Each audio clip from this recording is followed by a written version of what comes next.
Hoje estamos tendo dificuldade na conexão, né? Tá, vamos ver se tem. Tá difícil. Nós vamos ver o que dá para fazer. A gente vai fazer uma transmissão um pouco mais curta, devido já ao horário. Mas nós estávamos falando que era muito importante entender, né, o que é o capitalismo na sua natureza mesmo. E é exatamente nesse meio de um capitalismo mundial integrado que a gente se encontra, necessariamente. Mas, ao mesmo tempo que a gente se encontra aí, a vida acontece de modo coexistente, né? Não é exatamente uma evolução. A evolução, uma progressão, ela necessariamente inserido, envolvido e implicado. E, então, para quem realmente tem interesse e pode pesquisar, eu tenho algumas dicas, né? Por exemplo, para entender historicamente a questão do capitalismo, mas mais do que o capitalismo, toda a produção material da humanidade, né? Todo o seu modo de produção material, né? A criação de riqueza, né? Seja para consumo próprio, seja já para disponibilizar para uma troca, né? E essa troca ela vai adquirindo níveis cada vez mais complexos, né? Até virar uma instância quase que autônoma, né? E depois desembocar no capitalismo, né? Tem uma sugestão bibliográfica de um historiador chamado Fernand Braudel, né? Diziam os franceses. Ele é francês. E essa obra, felizmente, já está traduzida pela editora Martins Fontes, em português, sob os títulos. O título geral dela é Civilização Material, Economia e Capitalismo, nos séculos XV a XVIII. Né? O volume 1 é sobre as estruturas do cotidiano. É toda a produção de base da humanidade, aquele nível da sobrevivência, do consumo, de um modo de vida material, independente do sistema econômico, né? Ele faz uma história belíssima disso. O segundo volume chama Os Jogos das Trocas.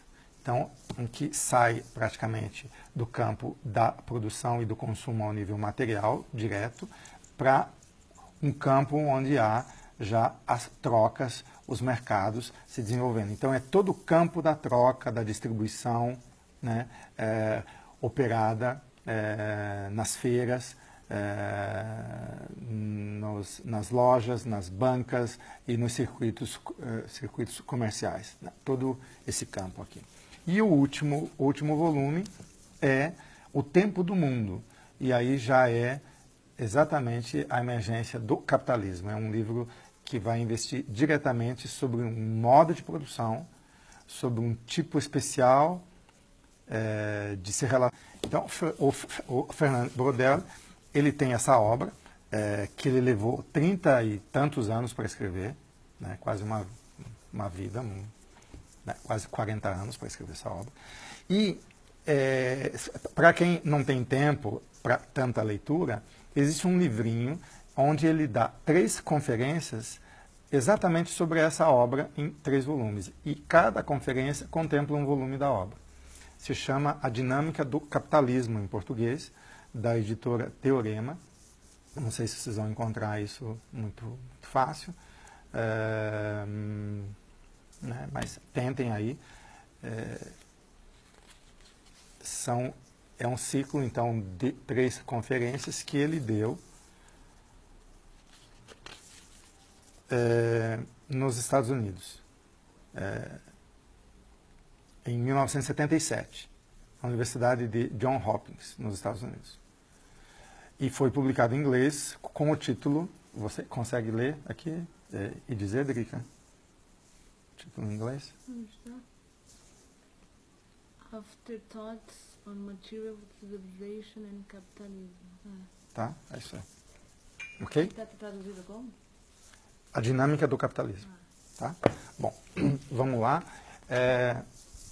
Existe um outro livro muito interessante do Maurice Dobb, outro francês, chama A Evolução do Capitalismo.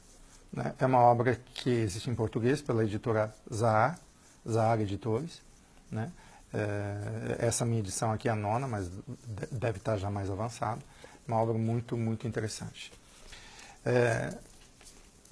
Existem livros mais recentes para se entender a dinâmica do capitalismo, inclusive para a questão do capital financeiro, o Sistema Monetário Internacional, esse livro que foi editado recentemente pela editora 34 Letras, chama Globalização do Capital. Barry Eichelgreen, é isso?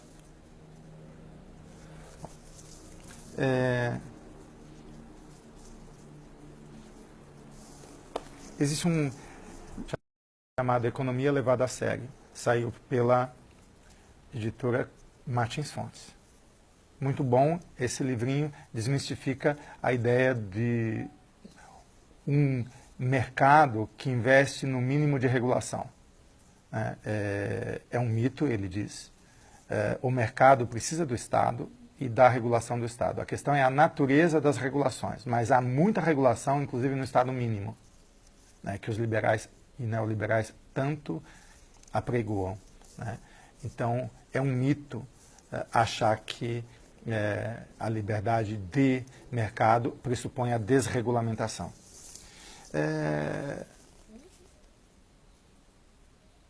Aqui existe um outro livrinho que foi editado pela Kozak Naif, chama Capitalismo Tardio e os Fins do Sonho, Jonathan Crary.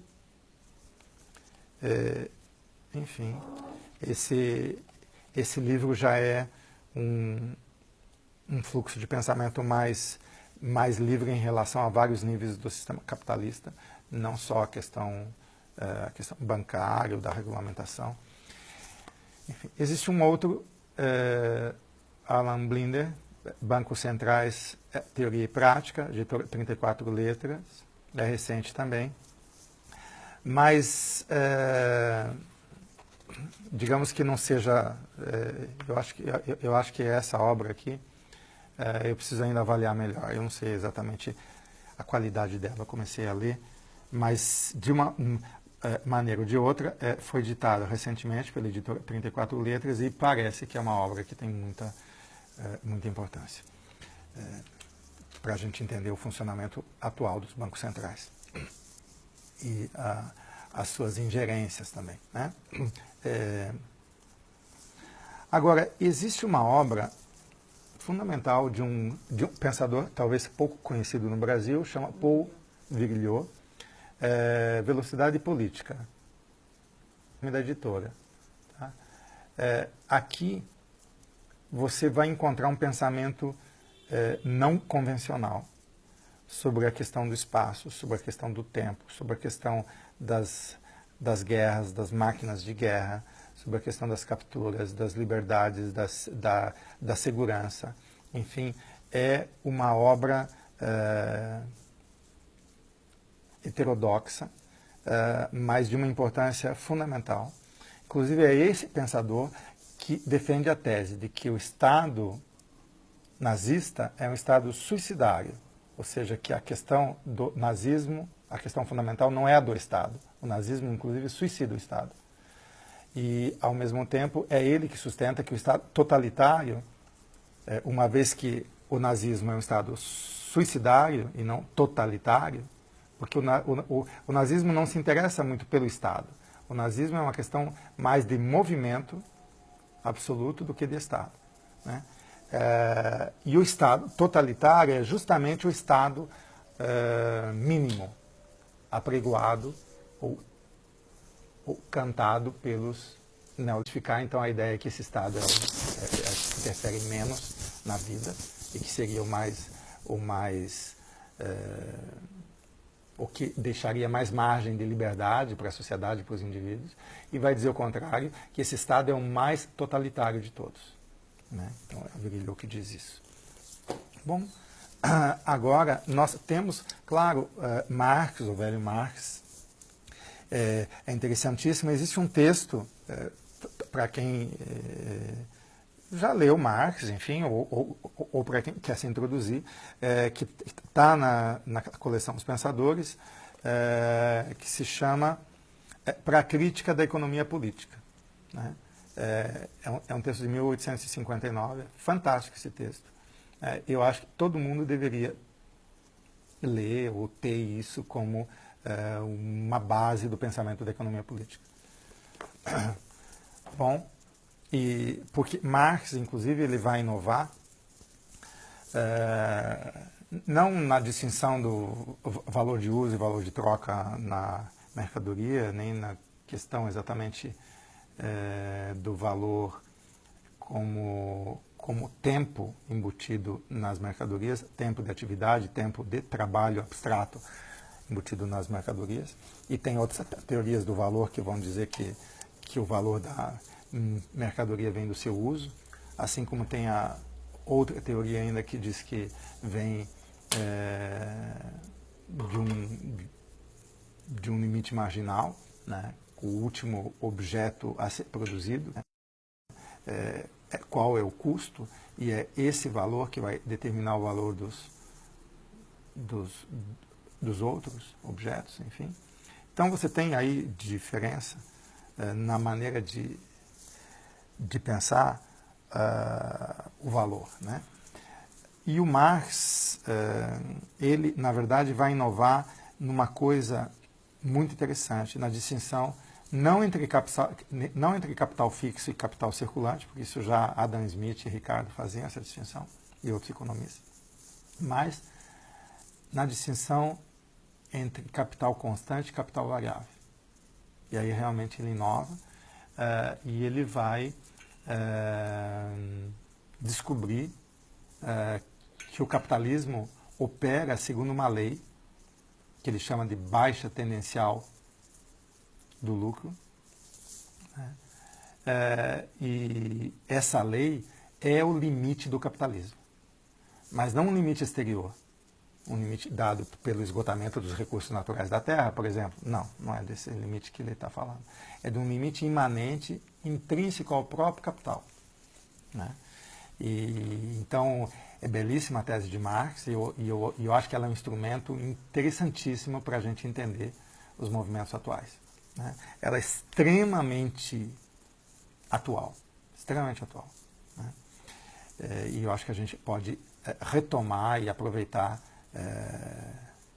esse presente se instrumentalize e exerça os combates de modo mais eficaz, em vez de a gente simplesmente ficar na pessoalidade das relações. Né?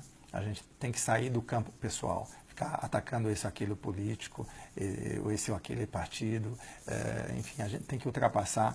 Claro que, do ponto de vista da militância diária, da prática, isso acaba acontecendo, mas é muito importante a gente estar, ao mesmo tempo, em outro lugar mais profundo de análise, de pensamento, para não cair no ressentimento, para não cair numa espécie de contra-ressentimento, com ressentimento também. Né?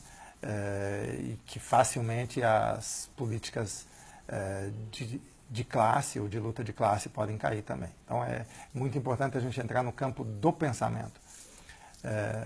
Não que o pensamento seja neutro, de modo algum, não é isso que estamos reivindicando aqui, mas é muito importante que o pensamento ele ultrapasse as suas dimensões passionais ou interesses de consciência, interesses de resultado, e entre na sua natureza real. Né? Exatamente para que a gente possa transmutar as maneiras de viver e criar novas maneiras de viver, inclusive uma nova doçura nos nossos combates. Citei Marx. Agora, dois pensadores, que um eu já nomeei, que foi o Guattari, e outro é Gilles Deleuze, um chama Félix Guattari e outro é Gilles Deleuze. Eles, por exemplo, escreveram uma obra chamada Capitalismo e Esquizofrenia, que foi um marco no pensamento ocidental e europeu, da década de 70, do século passado. Em 1972 eles lançaram essa obra. E o volume 1 dessa obra, chamada Capitalismo e Esquizofrenia, é o Anti-Édipo, chama Anti-Édipo. O Anti-Édipo, então, como esse título já lembra, denuncia, é um combate a edipinização do desejo, principalmente uma empresa levada a cabo por uma invenção, por um instituto chamado psicanálise, né? A psicanálise, ela nasce com uma interpretação do desejo, né? A partir de uma interpretação do inconsciente do desejo, como sendo de natureza edipiana, e o que eles chamam de natureza edipiana não tem exatamente a ver com o Édipo da tragédia de Sófocles, na Grécia, tem a ver com uma espécie de leitura retroativa do Édipo por nós, do século XX, ou por pessoas do século XX, como foi Freud, por exemplo, um pensador do século XX. Então, uma leitura retroativa que, na verdade, não tinha nada a ver com os gregos. O Foucault, um belo texto, inclusive numa conferência que ele deu aqui na PUC do Rio de Janeiro, e que acabou saindo num livrinho chamado A Verdade e as Formas Jurídicas, já denuncia que o Édipo grego não tem nada a ver com o Édipo da psicanálise. Mas, enfim, o Édipo da psicanálise é uma maneira de substancializar um desejo submetido que faz parte da necessidade do sujeito que opera no capitalismo. Seja o sujeito como trabalhador, seja o sujeito como capitalista, numa base de sujeito de interesse e de sujeito de direito. Então, a psicanálise, na verdade, é um instrumento de subjetivação, de captura do nosso desejo, que faz com que haja a produção de uma subjetividade de um sujeito, ela auxilia nisso, né, na produção de uma subjetividade de um sujeito, na estruturação do nosso desejo, de modo que ele opere como peça dessa grande máquina do capitalismo mundial integrado. Então, é um combate radical, mas eles, ao mesmo tempo, então, para fazer isso, eles vão para todos os níveis da história, ou para vários níveis da história, desde os chamados, e eles se servem daquela divisão ortodoxa que inicia com o nascimento da antropologia no século XIX, bárbaros, selvagens e civilizados. Então eles começam pelos selvagens, já no terceiro capítulo da obra, eles começam. No primeiro, eles vão dizer o que é a natureza. A natureza com potência de produção é um capítulo bem spinozista, né? Dá pra gente, é uma obra que vou citar agora, que é a Ética de Spinoza.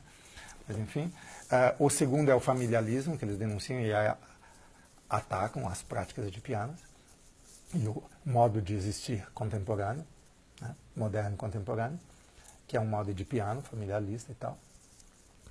E o terceiro chama Selvagens, Bárbaros e Civilizados, onde eles vão fazer uma análise de como é a natureza e o modo de funcionamento dessas formações sociais ditas primitivas, ou seja, que eram tidas como sem Estado, sem mercado, etc. e tal, sem propriedade privada, e ao mesmo tempo vão desconstruir vários mitos etnocentristas, vão se aliar com Nietzsche, com Pierre Clastres e outros, né? Pierre Clastres vai dizer que essas sociedades não são sem Estado, mas são sociedades contra o Estado, não são sem mercado, mas são contra o mercado, não são sem propriedade privada, mas são contra a propriedade privada, inclusive contra a propriedade pública também, apesar de ter um modo de apropriação comunal. E depois os bárbaros, que já se ligam com a emergência do Estado. Então eles vão analisar o que é esse primeiro Estado, o Estado arcaico, os Estados evoluídos, etc. E as linhas de fuga sobre esse Estado arcaico e sobre codificação, que já começam a instaurar fluxos de propriedade privada e de trabalho livre, né, que vão desembocar no capitalismo. E depois o capitalismo, que é um tipo de formação social ecumênica, né, que a gente pode até distinguir aqui. Essa obra vai desembocar numa segunda obra que chama Mil Platôs, né, que eles escreveram, que saiu 8 anos depois do Anti-Édipo. Mil Platôs saiu em 1980. Aqui eu tenho a obra em francês, está sem a capa, mas enfim. Pronto, aqui. Aqui ela está em francês. E em português saiu pela editora 34 Letras em 5 volumes. Aqui eu tenho os volumes 3, 4 e 5, né, que são essenciais. O volume 5, existe uma parte que chama aparelho de captura, onde eles vão desmontar a natureza do Estado, né, dos estados arcaicos e evoluídos. E, ao mesmo tempo, vão desembocar no capitalismo, né, e dizer como opera o capitalismo, o que é exatamente o capitalismo, né, e como ele funciona. Claro que esse texto sobre o Estado, que eles chamam de aparelho de captura, assim que eles definem o Estado, faz contraponto com outro texto chamado Nomadologia, né? E as máquinas de guerra que os nômades inventam. Então, as máquinas de guerra são máquinas de combate, né, que, na verdade, emergem contra o Estado. Elas não são fundadoras do Estado, ao contrário, são as que destroem os Estados, né, mas, eventualmente, elas podem ser capturadas e aí a máquina de guerra vira exército. Quando a máquina de guerra vira exército, aí sim ela passa a fazer parte do Estado, né? E os Estados se servem, então, dessa função militar, né? Mas a captura essencial do Estado não é militar, é civil. O Estado é mais policial do que guerreiro, ele não é guerreiro. Ele só é guerreiro por efeito, por captura de máquina de guerra. O Estado é policial. Então, a violência do Estado, é por isso que na base de qualquer Estado de direito está o Estado policial, tá? Mas, enfim, depois a gente vê isso melhor. Existe então essa edição, a edição brasileira que dividiu a obra em 5 volumes, por exemplo, no volume 4 você encontra toda a questão dos devires, que é um tema fundamental no pensamento de Deleuze e Guattari, porque os devires, eles implicam uma nova maneira de desejar. É o desejo intensivo não intencional, o desejo sem objeto e sem sujeito, né? Então, na verdade, a potência em acontecimento. Eu digo sempre, não há essa obra do jeito como ela é criada em Deleuze e Guattari, no Antiédipo e no Platô, sem Spinoza e sem Nietzsche. Então, eu já vou indicar algumas obras essenciais de Spinoza e de Nietzsche, que eles também seguem muito, assim como seguem Bergson, né? Então, em Spinoza, o desejo nunca é desejo de falta, né? O desejo é sempre preenchido, assim como a potência, necessariamente ela é em ato. E o ato é o próprio objeto do desejo, é o preenchimento do desejo. Mas o ato não é uma finalidade, o ato é um acontecimento da potência. Então, como acontecimento da potência, ao desejo não falta nada. E isso faz com que ele se contraponha a toda a tradição ocidental, inclusive psicanalítica, que vai afirmar a falta do desejo, né? Então, eles trabalham com a ideia de que ao desejo não falta nada. Então, é um outro tipo de desejo, não é o desejo consciente ou mesmo inconsciente, de piano, etc. e tal, né? É um desejo como força que se apresenta necessariamente na existência e que se preenche necessariamente, mesmo que seja com tristeza e com morte. Há preenchimento necessário do desejo, né? O que se questiona é a maneira como se preenche ou a maneira como se efetua. Aí entra a questão da ética, né? Não da moral, da ética. Mas que há preenchimento, sempre isso há, né? Bom, então, e o livro 3, por exemplo, textos fantásticos no livro 3, onde eles apresentam, por exemplo, a ideia de um corpo não organizado, inspirados em Artaud, que é aquele artista, pensador, teatrólogo, dramaturgo francês, Antonin Artaud, que escreveu uma obra, criou, na verdade, esse conceito, que não é exatamente um conceito, é algo que ultrapassa o campo conceitual, essa noção de corpo sem órgãos. E o corpo sem órgãos, ele é uma espécie de presença do ovo antes da galinha. O ovo, ele permanece na galinha ou na ave, ou seja lá que animal for, que é ovíparo, né? O ovo intenso, né? Aquela região, aquele condensado de energia que ainda não tem forma ou organização. ele não é algo primário que se desenvolve e depois desaparece. Ele segue sendo sempre na vida de modo coexistente com as nossas organizações. Então ele chama a atenção para essa dimensão intensiva do corpo, que está sempre sob as nossas organizações, as estratificações da nossa sensibilidade corporal, dos movimentos, das percepções, das afecções e das nossas ações e reações, né? Há uma estratificação, então, desses movimentos, que se chama organismo, e o corpo sem órgãos, ele não é um corpo que é contra os órgãos, ele de alguma maneira estabelece um combate contra o organismo, que captura os órgãos a serviço de outra coisa, fazendo com que a gente perca o nosso corpo intensivo. Então, existe um texto chamado aqui, Como Fazer para Si um Corpo Sem Órgãos. Depois existe um outro texto também, existem vários textos aqui, vários platôs, eles dividem não em capítulos a obra, mas em platôs. E existe um texto também aqui que se chama Micropolítica e Segmentaridade, que é fundamental, onde eles vão dizer que o Estado não é essa unidade, simplesmente, que sobrevoa,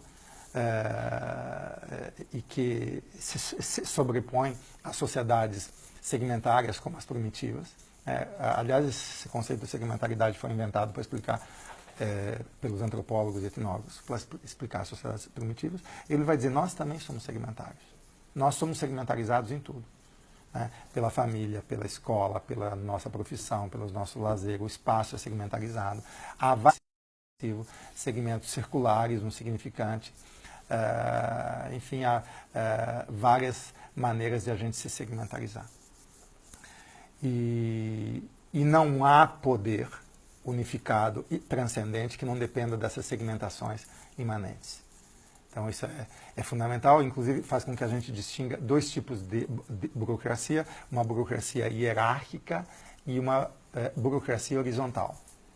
Nós vivemos, nós usamos no nosso modo de existir as duas burocracias, uma burocracia hierárquica do significante e uma burocracia horizontal da subjetivação, né? Sem essas burocracias, o capitalismo não opera. E é fundamental a gente entender, porque muitas vezes o que a gente chama de eu é um burocrata em nós, né?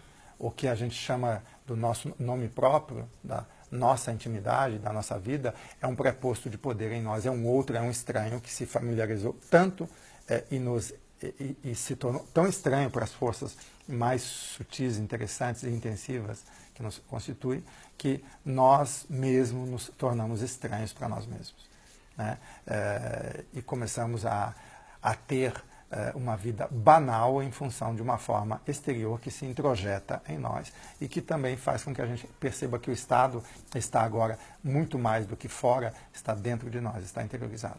E ele se materializa, se concretiza naquilo que a gente chama de sujeito de interesse e sujeito de direito, né? Então, aqui essa questão da bibliografia desses pensadores que me remeteram a três filósofos clássicos fundamentais. O primeiro grande filósofo dessa outra maneira de pensar, que podemos chamar de uma maneira nômade de pensar, ou um pensamento da imanência, um pensamento que não se serve da racionalidade ou da consciência ou do juízo, né? Mas o pensamento é anterior à consciência, e ele é mais profundo que a consciência. E, ao mesmo tempo, ele não depende de uma referência transcendente, né, ou de um critério de verdade exterior, né?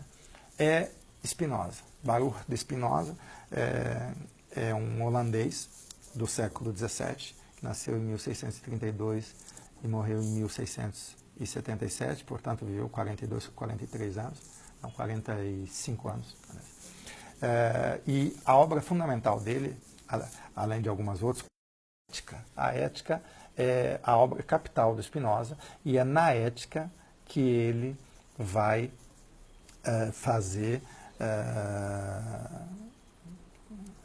realizar uma invenção magistral do pensamento humano, que é um modo de apreender a realidade e como a realidade se produz ou se fabrica em ato, né? O Spinoza vai fazer uma distinção entre natureza naturada e natureza naturante, logo no primeiro capítulo da Ética. Ela é dividida em 5 partes, 5 capítulos. A primeira é sobre Deus ou sobre a natureza, porque para ele Deus e natureza é a mesma coisa. Mas o que ele chama de Deus ou natureza é natureza naturente. Ou seja, é uma natureza que se autoproduz. Mas ela não está fora, ela está dentro, ela é imanente, é a própria natureza naturada que somos todos nós. Tudo que é concreto é natureza naturada. E a partir daí ele vai fazer emergir a mente e o corpo. E em seguida as paixões no livro 3. A mente e o corpo no livro 2, principalmente a mente, o livro 2 é sobre a mente, mas ele fala sobre o corpo também. E no livro 3 é sobre as paixões. E as paixões é exatamente aquilo que pode virar a primeira captura do homem. Qual é a primeira captura? Nós somos separados do que podemos por aquilo que nos acontece. Dependendo do uso que a gente faz daquilo que nos acontece, que no caso são as paixões, a gente pode cair na servidão, que é o livro 4, objeto do livro 4 da ética. Então ele vai tratar da servidão e ele vai falar da sociedade humana, inclusive a sociedade civil, como sociedade de escravos. E ele vai apregoar comunidades de homens livres, que é uma coisa muito diferente de sociedade. A sociedade, para ele, sempre implica uma espécie de organização transcendente das relações. E faz com que a vida não esteja em nossas mãos. A nossa conduta há uma espécie de autogovernabilidade. Isso só com uma liberdade que ele vai expressar no livro 5. O livro 5 é sobre a potência do pensamento, o que pode o pensamento, ou da liberdade. Enfim, essa obra do Spinoza, então, é fundamental. E o Spinoza vai ser o precursor de pensadores como Nietzsche, por exemplo. Nietzsche, uma obra capital do Nietzsche, chama Genealogia da Moral. Essa obra está em três partes, 3 dissertações, que ele chama. Talvez seja a obra mais sistemática do Nietzsche, onde ele elege 3 objetos para desconstruir, que estão na base da moral, da invenção da moral. É o ressentimento, que é a dissertação 1, a má consciência, que é a dissertação 2, e o ideal ascético. O ressentimento é aquilo que a gente começou a falar dele, já, essa espécie de intoxicação que a gente nem expulsa de nós, nem digere, nem isola, mas é uma intoxicação que toma conta de nós e vira uma espécie de lente interpretativa da existência nossa e dos outros e do mundo. E essa fixação ela vai gerar tendências desejantes em nós, que vão esposar formas racionais ou lógicas, sem as quais ele não vira um sistema. Então essa lógica vai ser a própria lógica do ódio. Ódio no seguinte sentido, que vai transformar toda a diferença em oposição e submeter, portanto, a diferença à mediação da oposição, que é uma condição de julgamento para ver se aquela diferença se concilia com o meu estado de impotência e vira uma espécie de meio de provisão, ou se aquela diferença ela me contradiz e, portanto, deve ser excluída. Então, essa lógica do julgamento que é o segundo aspecto do ressentimento, que o Nietzsche vai desenvolver, então, na genealogia da moral. É como se o ressentimento tivesse 2 níveis, um nível material, que são as tendências, os desejos, as forças, e um nível formal, que é quando cria-se a lógica. Ele vai dizer que essa lógica é inventada por um padre, mas esse padre pode ser um líder, pode ser um idealista qualquer, é aquele que inventa o ideal. E o ideal vai ser o meio de julgar a vida. Então eu vou julgar o outro a partir das suas más ou boas intenções. Eu vou introjetar no outro um suposto fundo de desejo, que deseja para o bem ou deseja para o mal. Deseja pela verdade ou pela falsidade, pelo engano. Deseja pela justiça ou pela injustiça, pela utilidade ou pela nocividade ou prejuízo. Então, isso vai desembocar no quê? Numa generalização da acusação. Vai se acusar sempre a vida, na medida em que a vida não atende à finalidade, e a vida jamais é finalista, e o Spinoza, na ética, vai dizer exatamente isso, que a consciência ela tem 3 ilusões, uma delas é a finalidade, que a natureza, nem o homem, nem nada, nem Deus age por finalidade e nem por princípio. Então, tem uma ilusão da finalidade e tem uma ilusão da origem, são 2 ilusões. E a ilusão também da transcendência dos valores ou da realidade. Também ele desfaz logo no apêndice da Ética 1. Ele já nomeia depois toda a obra vai ser essa desconstrução. Mas o ressentido, ele tem a tendência, porque ele já deseja intencionalmente, né? Ele pensa intencionalmente, ele sente e age intencionalmente, ele também ele acha que o modo de sentir, de perceber, de imaginar, de memorizar, de falar, de se afetar, de agir e de reagir, enfim, do outro, também tem esse substrato aparentemente neutro que deseja segundo esta ou aquela intenção, segundo uma boa ou uma má intenção. E na medida em que o desejo do outro se efetua sem atender à finalidade esperada, né, o desejo do outro é julgado, enquadrado, rebaixado, sancionado com algum tipo de punição. É essa que é a política do ódio. É um sistema generalizado de ódio. Isso vai tão longe que vai ter um momento que não vai mais ter quem acusar. O cristianismo é fundado, diz Nietzsche, não por Jesus, mas por São Paulo. É São Paulo que vai dizer que a gente sofre não por culpa do outro, que é a posição do ressentimento, mas por culpa própria, por um pecado que nós cometemos. Né? Isso chama não mais ressentimento, mas má consciência. Mas o que queria o ressentimento? O ressentimento, ele sempre te enquadra, ele acusa você, se você não atende à finalidade esperada, se você não é bem intencionado, né, se você não vai em prol da verdade universal, da justiça universal, do bem universal, da utilidade universal, você é enquadrado, é julgado, é suspenso e é processado e é punido. Né? É punido de um jeito... É como diz o Foucault num vídeo até que circula na internet. O que quer o juiz? O juiz, ele não quer te julgar.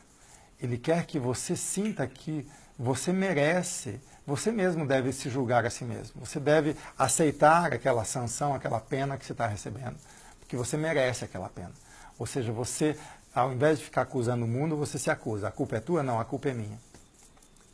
A culpa é minha. Quando o tipo perverso ou desviante, ou aquele que age intensivamente e não tem como dar certo, sempre vai se dar mal. Na medida que age intensivamente, nunca vai atingir a finalidade esperada. Então, quando ele finalmente reconhecer que ele não pode existir intensivamente, ele tem que renunciar ao modo ativo e intensivo de existir, né, e dizer, de fato, eu era o culpado por agir intensivamente e ativamente, ele interioriza suas forças. Finalmente, aí sim, ele pode ser amado por aquele que odeia. O homem do ressentimento, ele pode dizer que ele é um homem do amor, que ele ama, assim como os cristãos amam a vida fraca. Né? Mas a vida fraca, se a vida ficar um pouquinho forte, o ódio já sobe. Então, o amor, sim, mas pela vida fraca. Que amor é esse? Né? Não é um amor, é um ódio. E de onde vem o ódio? Vem da tristeza. Acho que esse ponto é fundamental. Primeiro, a gente não combate o poder sem combater a impotência. E a gente não combate a impotência sem combater os modos de entristecer e de se entristecer. Eu acho que o maior inimigo do poder é a alegria real. A alegria real. Né? Então, eu acho que isso é o que nos inspira a falar sobre uma nova doçura, né? E uma prática de combate afirmativo, amoroso, né? E não ressentido. Né? Inclusive, denunciar esses falsos amores ou essas falsas afirmações, que no fundo são resignações e conformismos a um modo fraco de existir, a um modo escravizado e assujeitado de existir. Né? E que daí tenta uma compensação por um empoderamento, por um enriquecimento e por um reconhecimento. Reconhecimento como honra, um enriquecimento e um empoderamento que, para Spinoza, já num livrinho chamado Tratado da Reforma do Intelecto, eram os 3 principais inimigos do homem. Na verdade, Spinoza colocava esse empoderamento junto com o enriquecimento